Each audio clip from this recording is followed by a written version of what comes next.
Andhra Pradesh assembly ఎన్నికల్లో TDP, Janasena, BJP కూటమి స్పష్టమైన ఆధిక్యతతో దూసుకెళ్తోంది. దీంతో వైఎస్ఆర్సీపీకి కనీసం విపక్ష హోదా అయినా దక్కుతుందా అనే సందేహాలు మొదలయ్యాయి.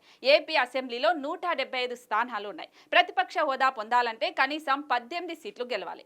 మరోవైపు కూటమి మద్దతుదారులు సంబరాల్లో మునిగిపోయారు. అధికారాన్ని కైవసం చేసుకున్న కూటమికి శుభాకాంక్షలు తెలియజేస్తున్నారు. టీడీపీ, జనసేన, బీజేపీకి కంగ్రాట్స్ అంటూ నెట్టింట పోస్టులు వైరల్ అవుతున్నాయి. ప్రముఖ క్రికెటర్లు అంబటి రాయుడు, హనుమ విహారీ సైతం కూటమికి శుభాకాంక్షలు తెలియజేస్తూ ట్వీట్ చేశారు.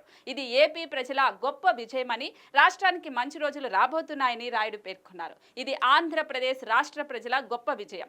జనసేన, టీడీపీ, బీజేపీకి శుభాకాంక్షలు. రాష్ట్రాన్ని ప్రగతి పథంలో నడిపించడానికి పవన్ కళ్యాణ్, చంద్రబాబు సమిష్టిగా నిలిచారు. వాళ్ళ నాయకత్వంలో రాష్ట్రానికి మంచి రోజులు రాబోతున్నాయి. తన పాదయాత్రతో ఈ అఖండ విజయానికి బలాన్ని, ఊపును తీసుకొచ్చిన నారా లోకేష్ కు ప్రత్యేక శుభాకాంక్షలు అని అంబటి రాయుడు తెలిపారు. అయితే గతేడాది అంబటి రాయుడు వైఎస్ జగన్మోహన్ రెడ్డి సమక్షంలో వైఎస్ఆర్సీపీ కండువా కప్పుకున్న విషయం తెలిసిందే.